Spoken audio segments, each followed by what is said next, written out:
peut-être quelques mots après ces interventions.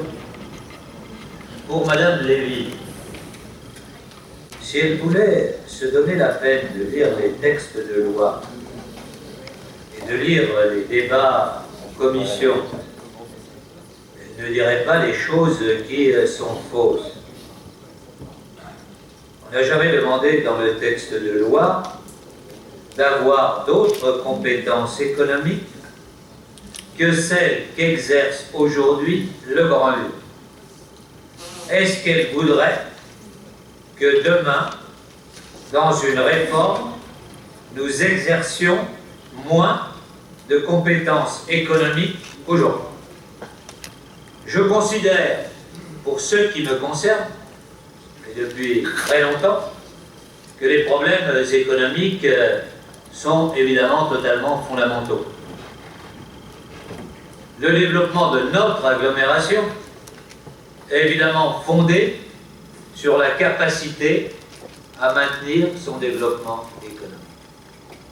Et pour ceux qui penseraient que les choses sont simples et que tout se déroule facilement, s'ils savaient combien l'arrière-plan est un peu difficile, qu'ils demandent à celles et ceux qui investissent un peu dans cette agglomération ce qu'ils pensent de l'action du Grand Lyon, et ils leur diront si le Grand Lyon est suiveur ou s'il impulse un certain nombre de politiques.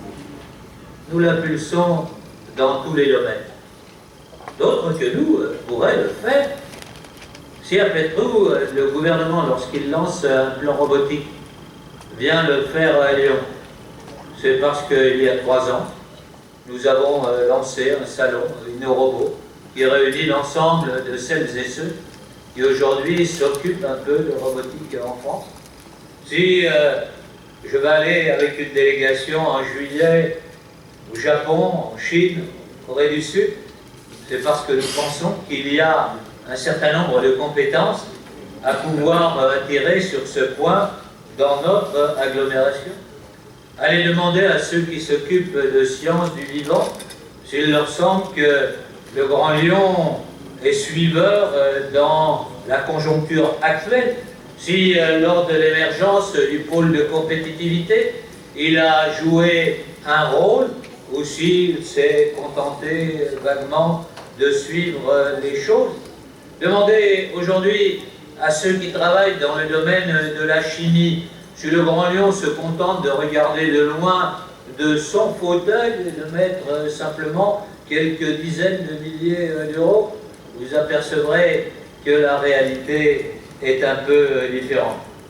Alors pour mon collègue Jacquet, avec qui nous entretenons évidemment un dialogue régulier, je lui signale que pour répondre à sa demande, le 18 juin prochain, j'organiserai un assez joli colloque avec Philippe Maguian, avec Patrick Artus, avec Laurent Davzy, avec un certain nombre de celles et ceux qui s'intéressent justement au fait que l'économie française doit retrouver sa croissance par un renouveau de son industrie.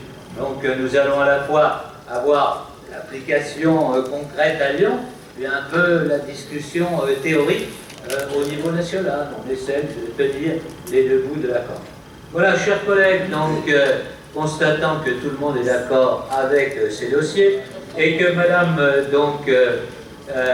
notre collègue, va pouvoir prendre connaissance de la loi. D'ailleurs, elle commence en lecture en commission dès après-demain, devant le Sénat dès après-demain, en commission dès demain, elle pourra être pleinement rassurée.